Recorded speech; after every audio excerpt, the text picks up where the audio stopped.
And it had to be in that situation where we didn't have the comfort of our home, our parents, our friend, nothing like that.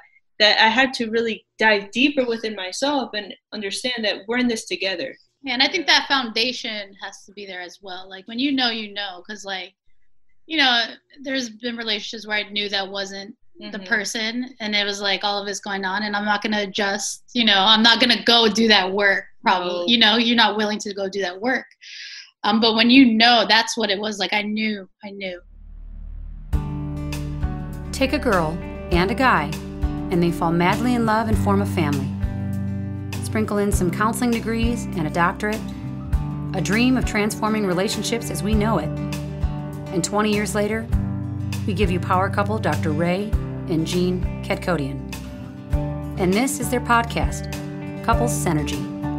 Welcome back to another episode of Couple Synergy with Dr. Ray and Jean. I'm Dr. Ray.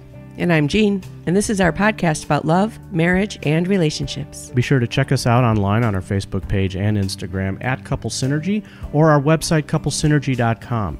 And be sure to subscribe to our podcast or send us any suggestions on topics you'd like to hear more about. And now on to Couple Synergy, an in-depth look at love, marriage, and relationships, where we bring you our experience helping thousands of couples transform their relationships for nearly 20 years. Every day we get to hear intimate details about a couple's celebrations, disappointments, and everyday challenges. We've often wished these stories were shared because we know we are more similar than different. So we've created not only an avenue where you can hear about people's personal lives, but an atmosphere where people come over to our home pub, pour a drink, and share their stories. People like today's guests, Vanessa and Isabel. Thank you so much for being on our podcast today. Absolutely. Thank you. It's pretty exciting. This is actually, we typically do strictly like business podcasts. So this is one that's more focused on our relationship as well. So that's going to be cool. Yeah. Absolutely. Yeah. And you guys got a great story, and we're going to dive right into that. And if you guys can tell us a little bit about yourselves, how old are you, and what do you do for a living, and how long have you been together? Oh, yeah, absolutely. Well, I'm 31. I know I look like 20, probably. I'm 31. Actually, I'll be 32 July 16th. And as far as, what I do, we run our own business together now. Prior to that, I was a bartender and server at a restaurant. I also did, I was certified for a life transformation coach. I went to college, played basketball there. That was like my life, for high school, college. And then I realized I had to do something different. So that's where entrepreneurship really came in, and then we connected. So that's a little bit about, my background. Yeah. So I'm 30. Woo woo. I'm 30, which is cool, I guess.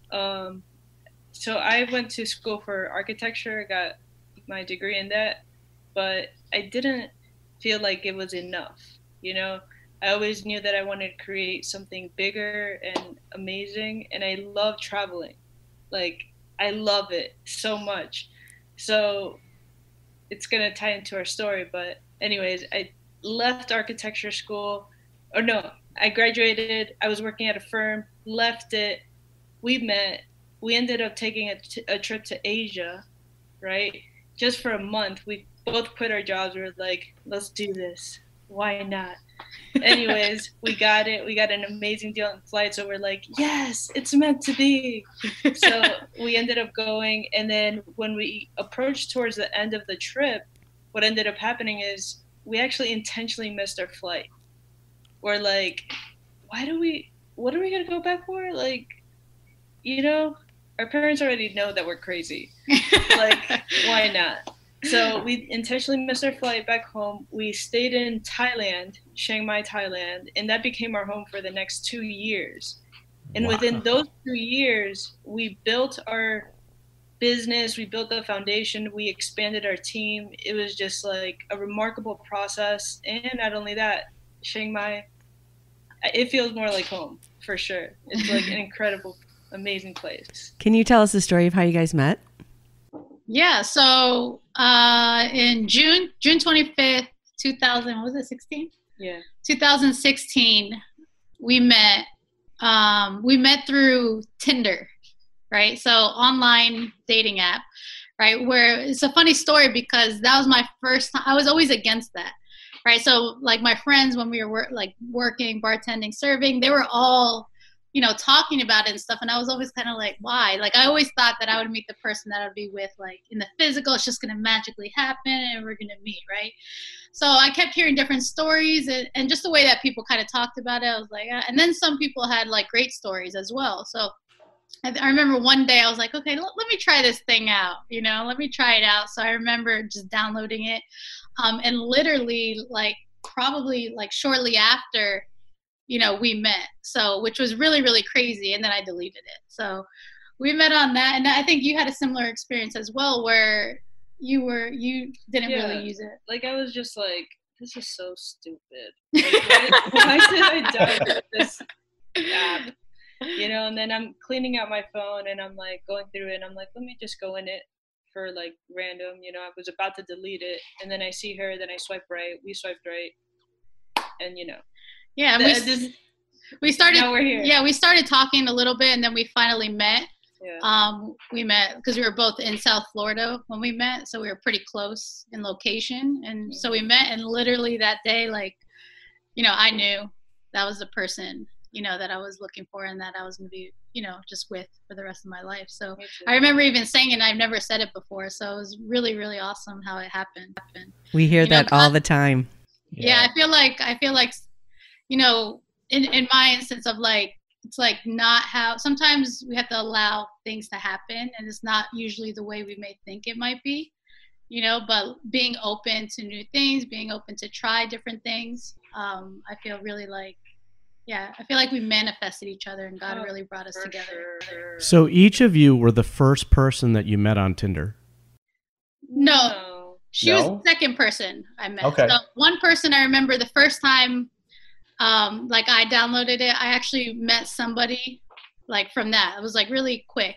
And then that didn't work out. So I actually deleted the app, right? I deleted the app, and then maybe a couple weeks after, somebody sent another story. So I was like, let me try one more time. And that's when, like instantly, that second time, the second person, that's when I met you. I don't know about you, but maybe she's already, maybe she had like hundreds, I don't know.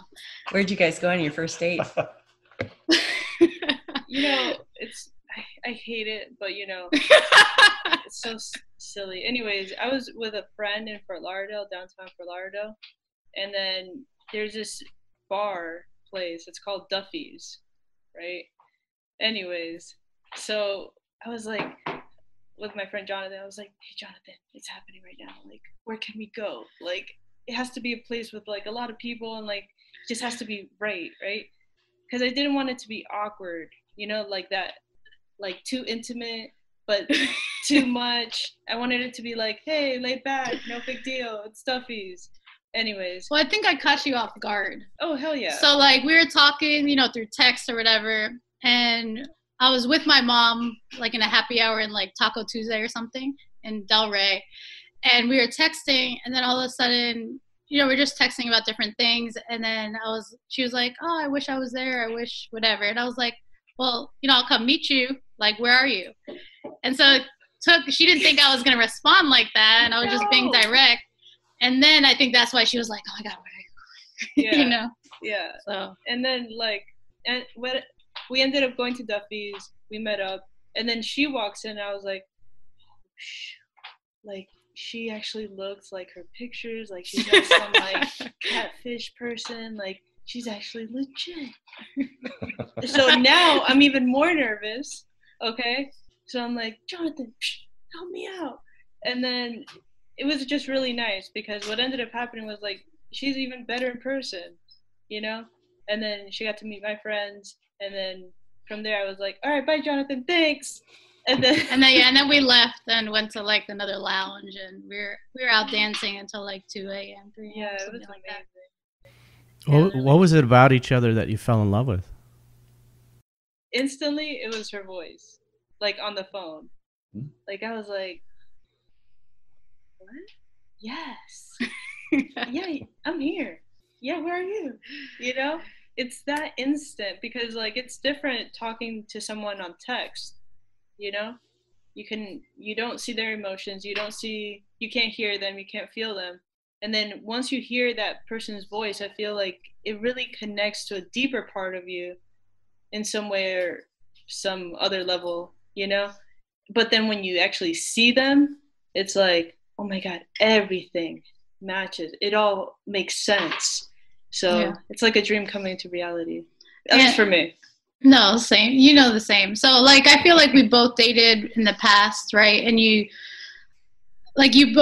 find out more of what you like, what you don't like, and what you want, you know? And what I realized is like, of course, I was more clear on who I wanted to be with and what was a necessity. Like that person had big goals, big dreams. They had to, like for me, right? Because I knew that's where I was going and it had to really connect, you know? And smile, laugh, personality was, you know, main things that I was always looking for. And of course the connection, instantly connection.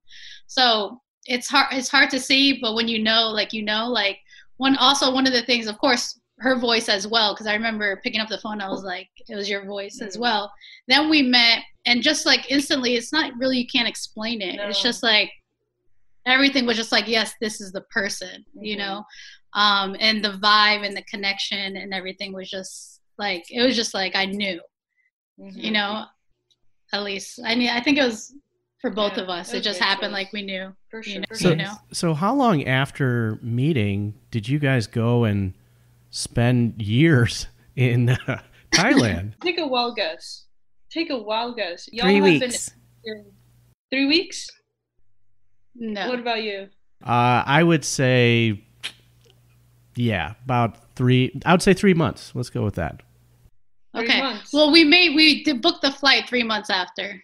Oh, nice. We booked the flight 3 months after. She was actually living in her parents' home, and I was living with my mom at that time. So we were kind of like, you know, just driving and doing that whole thing for that. And then we booked the flight, and then 6 months later was when we left. See, we hear that a lot where people say that I knew, you know, in that moment. And usually those relationships, they go really quickly. Oh, yeah. So that doesn't surprise us that, you know, 3 months after you guys are jet setting off, you know, to another country. And now when you say Asia, are you talking about the whole continent, or you were, okay, wow, you guys were just going all over the place then? Yeah, we left I was working that restaurant job at that point. And I know she loves traveling and I do too. So we're like, let's just take a month trip around, So I gave like a month notice of like, I'm going to be this month off. And then I think she ended up quitting at her firm. I said, I'll see you guys later. And later became forever. So we went around. We already planned like the trips, the plane, like all through Asia. So we went to like Singapore, Tokyo, Bali. We went to Thailand, a few places in Thailand. Yeah. We kind of went, because all the flights in there are kind of like cheap around, like they're like $20, $30 flights. And at that point, we only had a certain amount like saved. Like when we made the decision 3 months, we're like, okay, let's save for this amount for the month trip. Mm-hmm. You know, and so that's what we were saving towards for our trip. Were you guys living together at the time? No. So we were living both at our own, like her parents' house, and I was living at mine. Okay. So what'd your family think about that? Both of your families? Love it. My mom's actually here, so we're visiting my mom.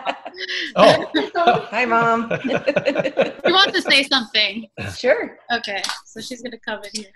Hi. Hi. How are you? I'm Marsa Black, and I have to say one simple thing that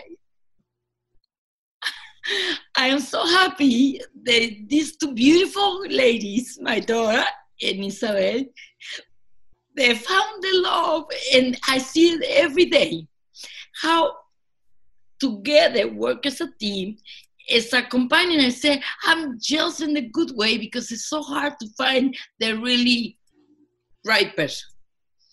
And I see them every day, how they work as a team and how organized and the respect they have. So I give a hurrah for them.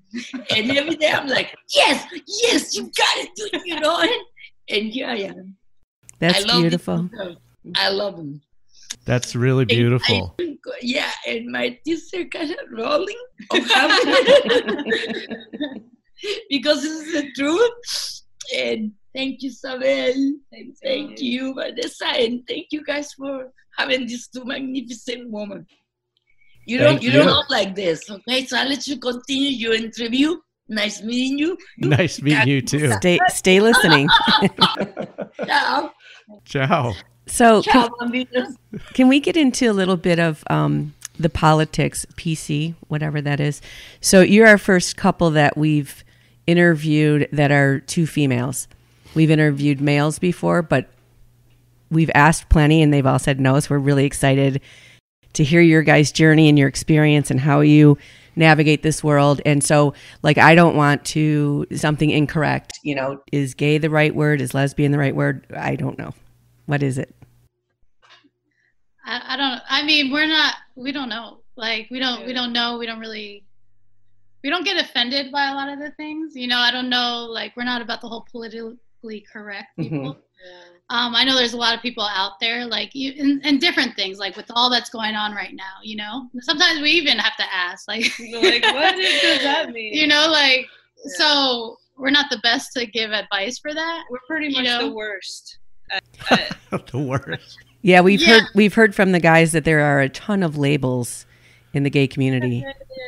Well, I mean, what There's we so see, many. I think we don't know because we don't really see labels like in anything. And That's awesome. We don't go by labels. So, I mean, we see like spirits, souls, and so I know you're in alignment with that. So, like, to me, that's what I see. So that's what I can express. Can you guys talk about your journey of how you discovered that you were gay? Mm-hmm.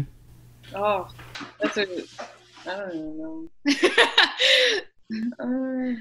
I think, I don't know. I never was like, I am. No, I never like said it like that. Did you guys ever date guys? Oh yeah, yeah.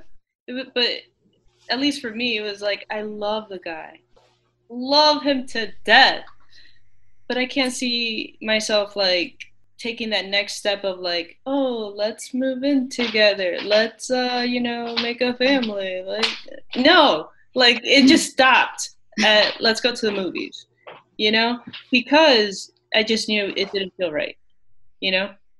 At least that's my journey. Yeah, for me, you know, I had I think 2 boyfriends, and then later on in college, I played basketball, so there's a lot of gay like women in college basketball and high school basketball, like everybody, right? But in high school, I remember like high school was like a thing where it was like new, it was like kind of like cool. People were like, oh, yeah, do whatever, and I was always like, you know, that's weird, like to me at that point. But then in college, you know, just being around, I started to have feelings for being, like, I didn't look at the gender, you know. I think as society and in the environment that it was like, okay, it wasn't like totally against it. Then I was like, oh, okay, you know, and I just allowed my feelings to feel whatever it may be, you know. So I didn't really look at gender or whatever at that point. Of course, there's been a process of like in the beginning, I wasn't as like open or confident about it. You know, you know, in the beginning, of course, a lot of times, sometimes your parents could have expectations and they have a picture of who you're going to marry, what it's going to be like, you know. So for me, I remember, you know, you saw my mom now, but in the beginning, right, in the first 2 weeks when she first found out, like I was with somebody and she saw a text message. Right, you know, moms know everything, right? And she was like, she said, I saw this text message. Her name was Jen. She was actually my assistant coach for my basketball in college, my basketball team. And she was staying at our house like every day, but we always had friends over. So I think my mom knew, but she approached me and she was like, well, what is this text message I saw that it popped up and said? I was like, she's like, are you with her? And I was like, no. Like, I denied it and I said, no, I'm not. And then like 3 weeks or 4 weeks later, she called me into the room again, and I was living in the house, right? And she asked me, and I was like, this time I was like, yes, right? And so she was upset. She's like, don't have her stay over, you know, again, whatever, you know, all of that. And I think a week later, she apologized, and she's like, you know, I just want you to be happy and whatever it is, you know, she realized like in that moment that if it was her picture in her head and that she was going to lose me if, you know, we didn't stay. So you see her now today, right? But of course, in the beginning, it wasn't like that for me, you know? And then when she realized that, that really helped, because now you have the acceptance of, you know, people that you love most, you care about most, and that's a really big deal, you know? So. Yeah. You know, obviously we were detecting an accent, you know, with your mom. Yeah. What is your ethnic background, and did that play a part in kind of coming out and, you know, meeting cultural expectations, or if, you know, in that area? What do you think? Great question. Yeah. My mom's from Mexico. My dad's American. My dad, he doesn't really say anything. He's just kind of like, you know, there. And then, so it was tougher with Isabel's family. Yeah. So she's Spanish as well, and you can share that. So my parents are from Venezuela. I am too. And then both of my parents are very like Christian, like they're like church, Bible study on Wednesdays, church every Sunday, nothing fails, like, right? Mm-hmm. So here I am, I'm like, y'all, I'm not gonna do what you guys need me to do. And every time we go to my aunt's house, every time we go to a family reunion or whatever, they're always asking like, so like, what's up?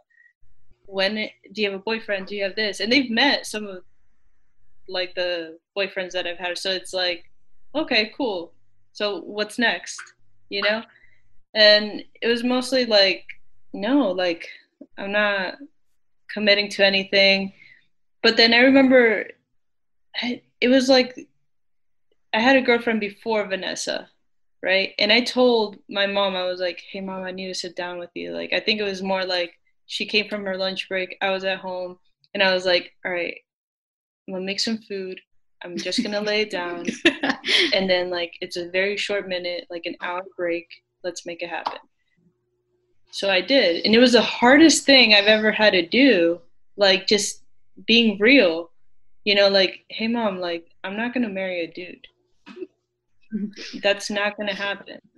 And I just want to be straight up with you. Like, I love you, I respect you, and I wanted to be clear with you.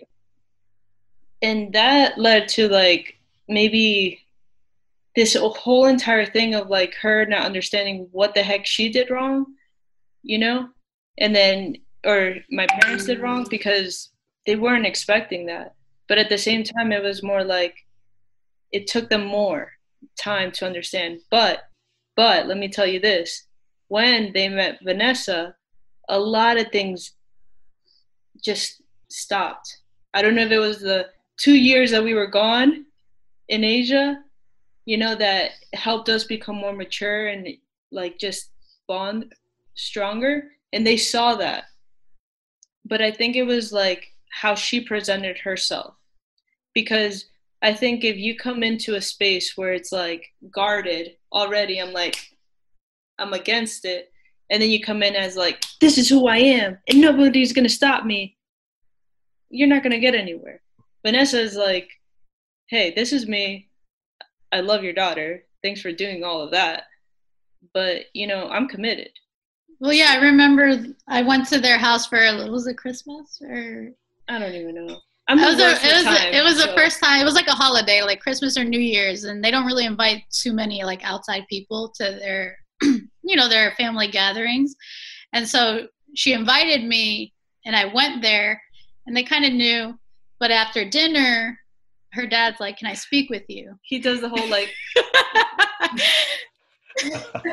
Let's sit down. So like, yeah, so her dad sat me down, and then Isabel was down, and he was just talking to me of like, basically like, this is not gonna happen, you know, like the whole God spiel, right? Where I'm like, I'm in love with Jesus, like I don't know anybody, but I believe in God, whatever, you know. So I think the way that I was just listening to him, and I was like, you know, I totally understand where you're coming from. I wasn't fighting against him, right? Because at that time I was wiser than that, right? So just listening to him and being like, cool. And then throughout time, like she mentioned, I think just like continuing to show up, them seeing us, the success we're having, you know. I think whatever picture that they had in their head, one of the things was that obviously everything's going amazing, you know, and they feel like they're like the picture is right. It might not just be exactly how they saw it, you know, Yeah. but it's like, wow, you're doing great. That could have been a fear of like, you know, all of that or what it might look like. And, you know, I say those things kept breaking, and now, I mean, everything is fine. So you guys have been together for like 4 years? Yes, thank you. So June 25th is going to be our 4th year. Oh, awesome. Congratulations. Like, 6 days. So how do you guys see the future going? Amazing. yeah, amazing. Would Like, you do we've been things like together get for- married? Are you thinking of having children? Yeah, all the above. Like, I feel like we're already living like we're married. We just haven't done it yet. Yeah. Probably we're so busy, like doing all this stuff. I don't know. But yes, on the marriage, and yes, on the kids. So we've already like spoken about that as well. Have you thought about who is asking who, or are you both asking, like in the engagement story? Yeah. We've talked about that, and she said she wants to ask. So I'm just waiting for her, you know. Yeah. That's yeah. We'll have to, connect back with you guys after the engagement. That'll be fun. See that That'll story. be a fun story. No pressure. And what are your thoughts about how you're going to have children? Yeah. What's crazy was like when I was like around 21 or 22, I researched all of it. How much is it going to cost? How much time does it take? What are my requirements to actually become this? Because it's not like an accident. Like we can't get, oops, we're pregnant. It's not going to be one of those. It's more like, let's plan this thing out and let's make it work. And like things have evolved since I was 21 till now. And I'm so excited because now it's a lot more tangible, a lot more accessible. And back then I was like, how the heck am I going to like get this done? But now I think once you find that right person, it all the answers were actually with her that I was freaking out about, Would you both carry a baby, or would one of you? How explain? She knows more how to explain the way. It's basically, so she has eggs, I have eggs. There's going to be a sperm in there, right? We get to choose the background, all the genetical things. There's like intense stuff. If you ever donated a sperm, whoever's listening on the podcast, there's a lot to it. You might go in there, do your thing, you get paid, and that's it. But it's not a guarantee that will actually qualify to the people that can actually pay for it. There's different tiers to sperm. It's a whole. I think you can actually look at the person. You can look at it. Like we have actually a client that's actually, she's married and she has 2 beautiful kids, and we were talking to her to find out more. Like we didn't know the right way to ask, so we're like, but it ended up happening, and she was talking about it, and she's like, yeah, I have somebody good in the U.S. She's from the UK. In the U.S., if you need the confirmation, she was explaining, she's like, yeah, and one of her sons, she's like, that's not what we ordered, but it came out like that. The kid came out really odd. Like, because you can see like the person of like this hair, you can kind of match it, I guess. Yeah. Yeah, there's. So, I imagine there's no return policy. No. So also, I mean, I think about it a lot when it comes to same-sex couples, or even like you guys, that you guys can just do your thing, and then it could happen, and then it's like, that's interesting. But there's so many people in the world right now that are just doing that thing for pleasure, and then all of a sudden this little baby comes out, and how do you actually take care of it? How do you actually manage that? How do you actually like foresee the life of that kid?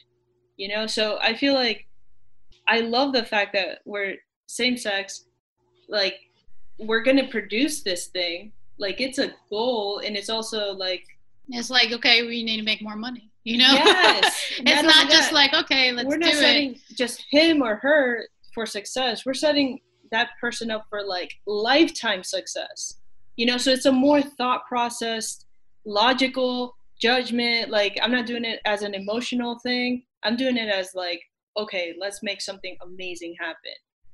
Very you know? And I conscious. feel like, yes. And not a lot of people are actually taking those steps to fundamentally research how much does a kid cost. You know what I'm saying? Like, I was expensive. I know for that. And, you know, just my mouth alone was like a lot for braces and stuff. Right. And So sorry, go ahead. you're just saying so that because it's so planned, right, you have to take a look at your entire lives together, your career, Absolutely. you know, how much money it takes, and kind of plan all those steps ahead versus, you know, a couple that is just winging it. Yeah, and it's not horrible because I probably wouldn't be here if it was planned.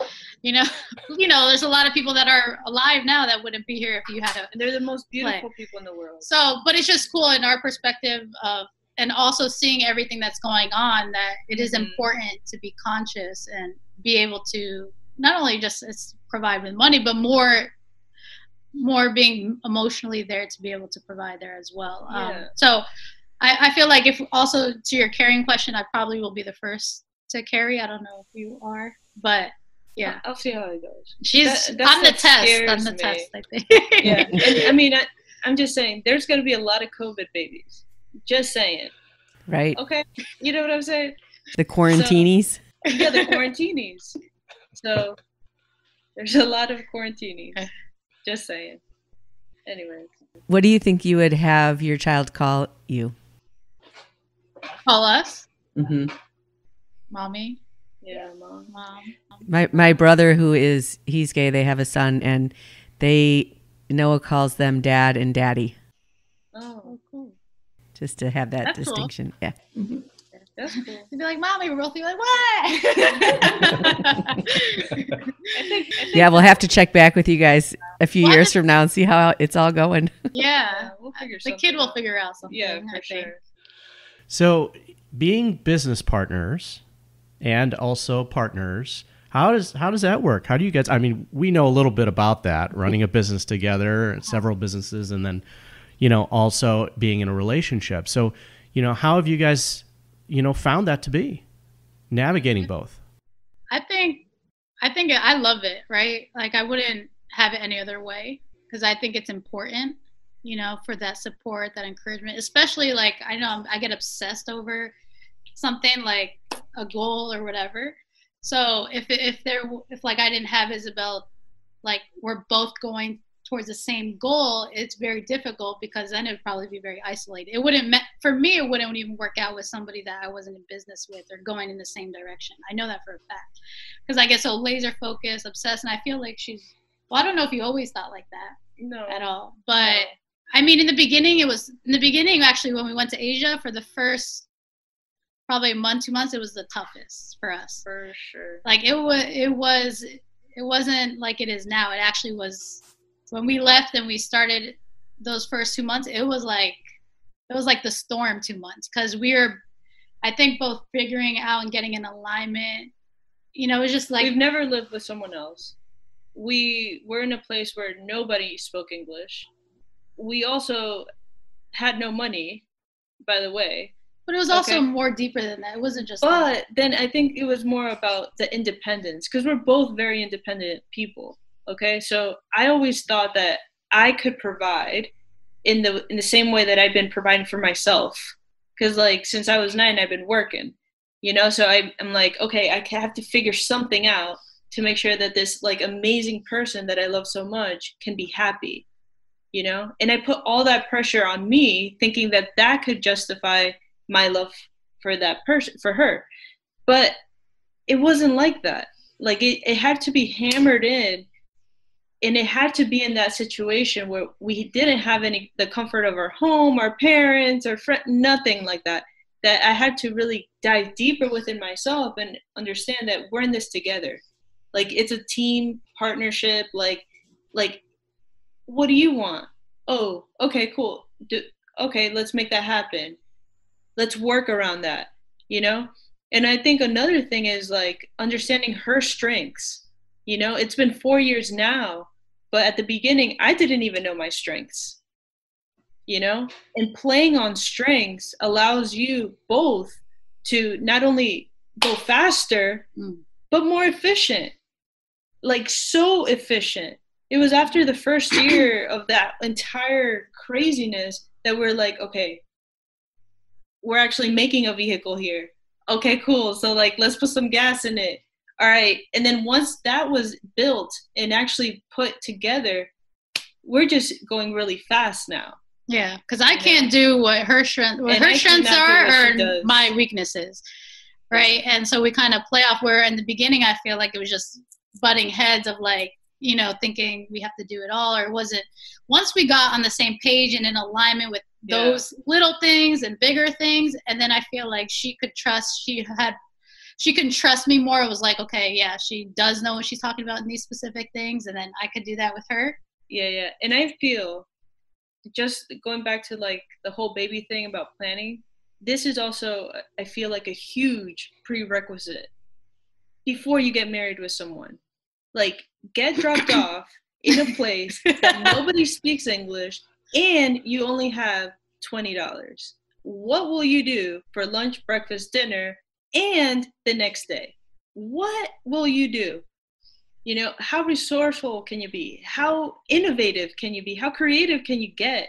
Together, how can you hold that stress together and not break? And you can't run away. Woo! Right? You cannot run away. So you couldn't, it wasn't like, okay, I'm going to, because that happened a couple, like, this is, you know, like, this is not going to work. But like, where are you going to go? Where are you going to fly to? Like, it was like, you open the door and it's like, like, we didn't have the money. Like, I couldn't take a flight, you know, like, but, you know, whatever it is, you can't run. Like, it's easier to run in specific places of like, okay, I'm just going to go to my parents' house and I'm not going to, whatever. Right. So those things also kept us working, like working the tough spots and working it then, not waiting. Like a lot of people like don't want to work it out. Those things are really powerful and we're on the same page. And now it's just like it's just like, and, really incredible. And this was all happening starting in 2016, right? Yeah. You know, what's really interesting is in 2016, Jean and I went on a 20-day hike in Yosemite, right? In California, in the mountains. On the John Muir Trail. And so we started in Yosemite and we hiked 180 miles, you know, south of Yosemite, 20 days with carrying everything on our backs, 10 mountain passes, you know, and... Can't run away. You can't run away. No, right? You cannot. And, you know, you have to come to depend on your partner and play off of each other's strengths and navigate around each other's weaknesses, you know, and learning to kind of work together in potentially a life and death kind of situation, right? It really helps you get to know yourself. It also helps, you know, you to get to know your partner really well and be able to work together seamlessly. And it sounds very much like that's what the two of you kind of, you know, went through. Yeah, that digging deep. And, you know, we were just talking about this last night because our employees a lot of them are going through some tough times right now. And we were like, could you imagine if like you were running the business by yourself, either one of us, and you come home and your partner has no idea of what's really going on in your life. And you're having all that stress alone and all the celebrations alone. And with our company, our kids worked for us. I mean, it really was a whole family. Our youngest son was 4 when we started the company, and he came to work with us every day. And so our whole family shares in and knows about our business, and our daughter-in-law still works for us. And it's really awesome. And it's that strength and weaknesses and all of it. And, you know, you can't just undo it. You know what I mean? Like your relationship is your entire life. And it's something to really think about when you're going through the tough stuff is, am I going to really put a bomb in my life and blow up everything? Or are we going to work through this? Yeah, and I think that foundation has to be there as well. Like when you know, because like, you know, there's been relationships where I knew that wasn't the person and it was like all of this going on and I'm not going to adjust, you know, I'm not going to go do that work probably, you know, you're not willing to go do that work. But when you know, that's what it was like. I knew, you know, so yes, let's do the work. And if you're not willing to do the work, then okay, then that's no. But like, you know, we both came together willing to do the work, willing to compromise and see where we're going. And I think it's so important to even when you also have big goals together, if you guys don't have, it doesn't have to be the specific, of course, there's personal goals that you each can have, but if there's not a specific vision of where, then it's very hard for somebody to come and be together and move like, you know, you can, you know. So I think that's really, really important, is being on the same page of like that. What's the ultimate goal? What's the ultimate mission and the vision? Can you guys talk about that? How did you birth your company and what's the vision? Yeah, absolutely. So the birth of it came from us being in Asia, right? So throughout that time, we didn't have, she has incredible skill sets when it comes to, we're different skill sets, right? So she's a genius when it comes to, you know, tech, also the computer, but also taking an idea and being able to put it online and everything, which is unbelievable. I have no, I don't know how to do. I'm learning, right? Well, go ahead. I feel like yeah, but like she knows how to talk to people. Okay, give me an idea, I'll make it for you. Make it literally like it'll work online, right? But then like she knows how to like really sell, you know. So what we were doing in Asia when we first started, we literally went to the markets and we used our phone and we took pictures of things. I created a website and we started just hammering all of our friends and family, like, you want some sandals? You want some shirts? You want some bags? We got you. What you want? You want 2 for 1? Okay, let's make it happen. Because we didn't have any money. We ran out. So in order for us to like stay where we made that decision, like we didn't have the money to go back. We had to make something happen. And we were able to do that without having actually money because of the photos and then the website. So they can order, let's say we got like 5 orders of this specific things and 2 orders of that. We can run to the market and then go pick them up and then deliver them. Yeah, we became friends with the entire people there. Like, we know when that lady was going to make that bag and, you know, when that shipment came in, like we had the logistics down, right? But that wouldn't have been possible if she didn't come in with her skill sets for like 5 years. She was an MLM, right? And then she just mastered. She was like shadowing like the top earners. Actually today, the top earner in MLM right now was her teacher. Yeah, right? he's making like $1 million a month right now. It's crazy. But like everything that was learned there, and then her being able to put it online and us combining, we were able to like survive. So we made like $1,000 off of that. And we're like, we have like 2 months left, right? Because it's very inexpensive over there. It's like $300 to live there. And we are like sharing our omelet. Some nights we had to sleep in a hammock when we like lost the money or like we didn't have any more money. So like we were doing that and we're like, we got to do something else. Cause like we ran out of family and friends, right? To purchase stuff. So we're like, we had to do something else. And we ran into she started creating websites for now, cause she could do that. So with friends that we had or people we connected with, we started doing that. Then from there it evolved. I had a book that was about to be launched. Like prior, I was writing a book. It was all done. It just wasn't edited or anything. So we're like, okay, that's the next product we can sell. Let's launch the book. It's not completed yet with editing and all that, but let's pre-launch it, right? Because that was something I learned. We can pre-launch a book, a course, a program. You don't have to wait until it's completed. Get the orders. So we did that. That helped us survive. We had like 100 copies sold. That helped us for another 100 couple copies months. Sold in like 72 hours. Wow. And it was done because we had a trial. Like we had a ClickFunnels trial. It was 14 days. It took me 7 days to learn the entire process and design the book. And here it is, the actual physical copy, right? So it's like in 72 hours, we were able to not only pay for the next month for the subscription, but also stay afloat for the next couple of months. And not only that, we then learned a recurring pattern. Okay, so we learned a lot of, who is buying the book? Who are we connecting with?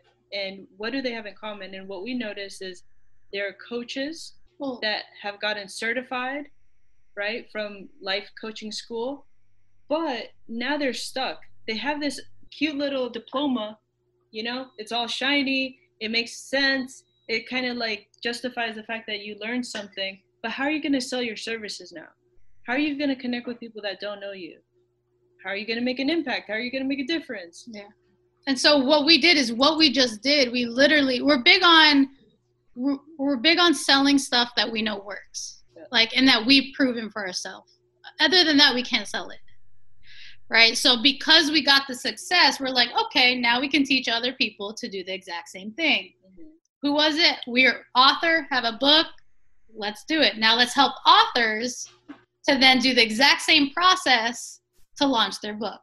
And then it became to what Isabel sharing of like the coaches, right? They don't have, they don't know how to really get clients, but they have the certification. They're great at what they do, but they don't know, it's a different skill set to now do the marketing piece, which is what we've learned to do and are working on it. So we said, okay, let's focus on the activity for 3 months. Let's reach out to, let's say 500 people a month. We were literally doing that every single day, writing it down on our glass window, and just stay consistent on the activity, which we know worked.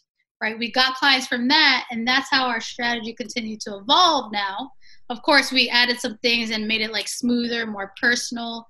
And now we're helping coaches all over the world, different business owners all over the world to, we either provide the same service or we teach on how to exactly, if you have a product or service that, you know, you believe in, that you think is great, that you're just not getting enough phone calls with, you know, the right people, we help you understand what you need to do, cut the fluff out, because the social media provides like all this fluff out there that you need to do, and get right to what is needed to produce that income generating activities as well as those clients, you know. So that's how it came. What is the name of your company? Ivy Leads.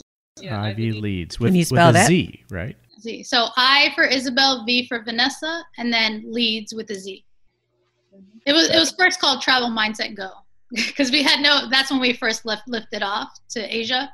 So we're like, let's create this blog. That's how it started. And then we rebranded. I think that's really inspiring what you guys are doing. You're not just, you know, telling everybody we have the answers because, you know, I went to a marketing class or, you know, I heard that this works. You guys are saying that we know what works because we've lived it. Yeah. I mean, that's the reason why we still utilize it for our own business today. Like we don't do it, like we're proof. Obviously, our results are proof, and now we've helped a lot. And it's also recession proof. I mean, this whole COVID thing, like it's a blessing for us, honestly, because we've hit crazy numbers, and our actual business coaches and executive coaches, the people that we're working with right now, they are getting the biggest results ever because of this crazy transition that the world is going through, right? So for us, it's like, okay, we're blessed to not only understand a process that works, not only for us, but we're now teaching like a lot of people the exact strategy, and they're building teams around that.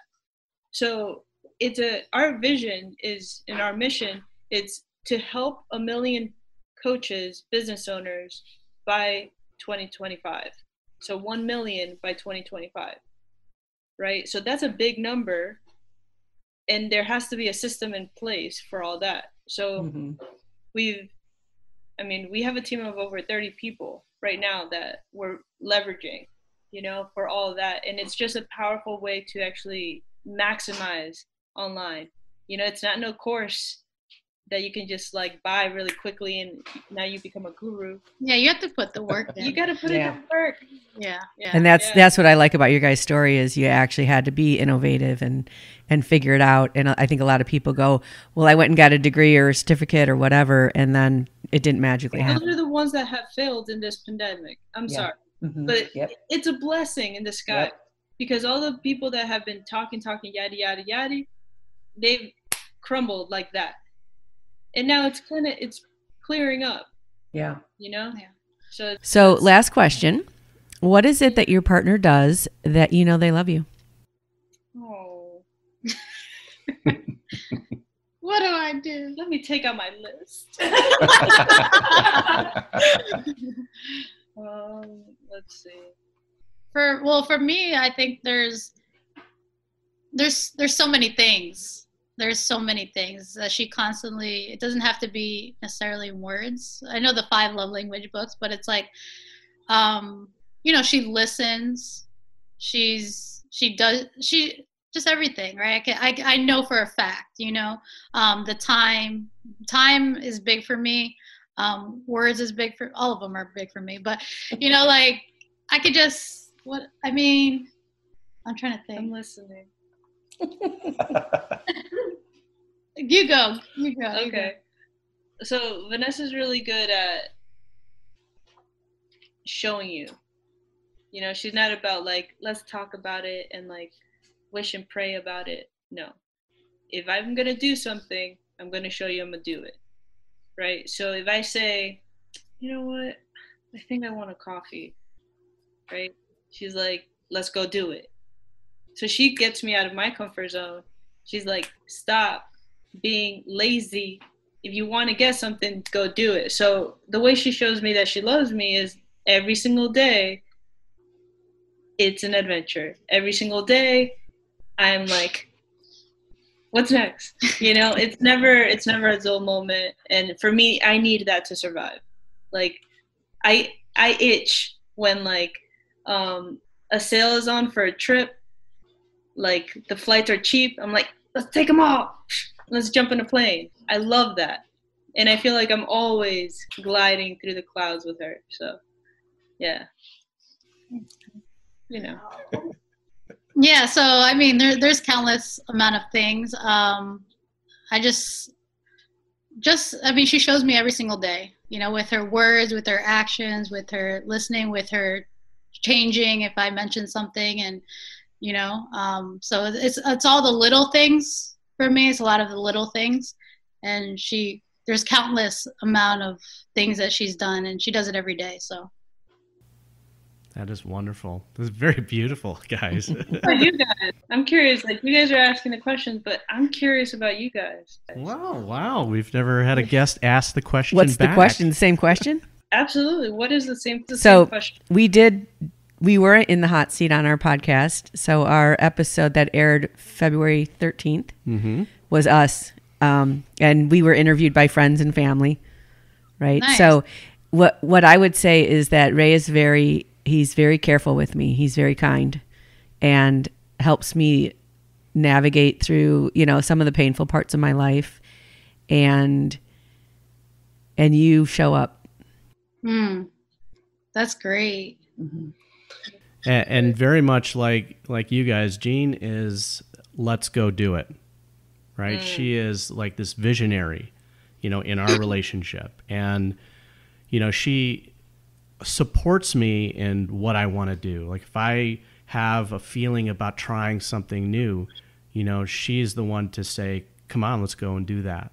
Right. Yeah. And supporting, you know, just anything that I want to do. And that's really an awesome thing because I've never felt supported like that ever in my life. So. Oh, that's awesome. And we're going on 23 years now.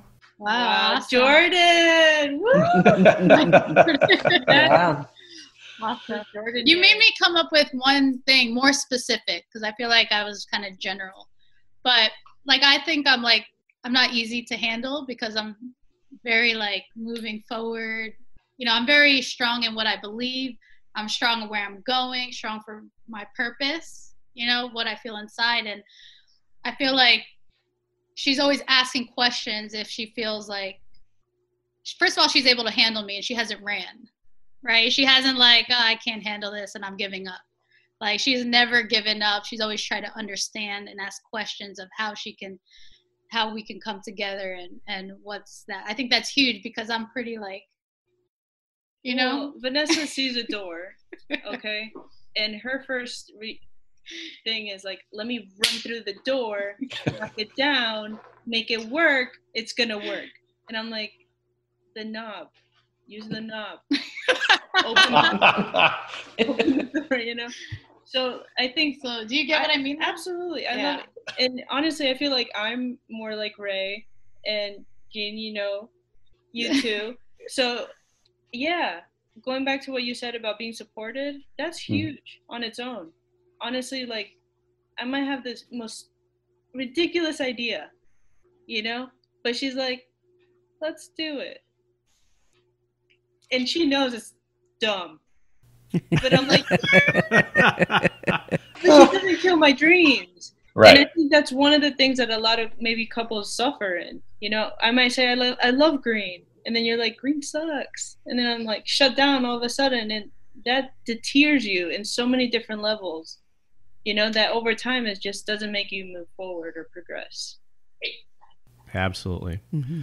I love this story about a man who wanted to visit heaven and hell, and he was brought down into hell, and he sees that there's this huge banquet table with all this food on it, and the people are surrounding this table. They're all starving, they're all thin, and they have these long forks, and they're trying to stab the food with their forks and trying to put it in their mouth, but it's so long that they can't get into their mouth.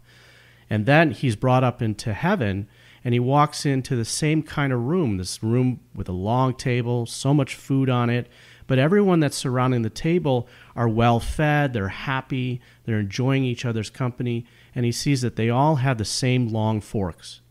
But he sees that when they want to feed themselves, they put the food on the fork and they feed the person across the table. Oh. And in that way, they are supporting each other and feeding each other, right? And so I like that analogy when it comes to relationships, that when you're supporting each other, you're feeding each other's souls. And in that way, the relationship becomes even greater than the sum of its parts. And that's why we came up with the company name Couples Synergy. Wow. Yeah, that's awesome. Our assistant was like, "Are you guys going to couples therapy?" Francis was like, "What is this?" Like, he wanted to be like he's a very upfront type of guy, and he's just like, "Should I be worried? Like, what's up?" Really? I didn't even see that. Yeah, he texted me directly. Oh. So it's usually me. Anyways, I absolutely love that story. And yeah, thank you for sharing. Okay, cool.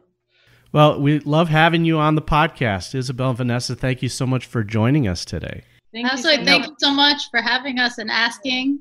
I'm not sure why many other people would say no, but that's interesting to hear, but we're glad, that you asked. So just the simple fact that you guys have decorated your basement and it looks like the best Zoom virtual background, which is real, that alone is amazing. Thank you so much, guys. People have been sharing their stories since the beginning of time to grow and heal and bond. And we hope that by you guys sharing your story, it's enriched your lives and the lives of our listeners. Amen. I want to wholeheartedly thank all of you for joining us today and for listening to Couple Synergy. Our passion is in helping couples and people have happy and healthy relationships, and this podcast gives us a fun way of bringing our knowledge and expertise to you, our listeners. For all of you listening, please subscribe to our podcast and please leave us a review on Apple Podcasts. If you have any questions, comments, or topic suggestions, please email us at contact@couplesynergy.com. For more information about Couple Synergy and our programs such as Relationship 101, the Couples Weekend Intensive, and our premier program called Couple to Couple, look us up online at couplesynergy.com. Until next time, synergize your life and synergize your love. You have been listening to Couple Synergy with Dr. Ray and Jean Ketkodian. Couple Synergy was recorded, edited, and produced by Dr. Ray and Jean Ketkodian. Voiceover and music entitled Breathe and Let Go was recorded and composed by Gina Gonzalez.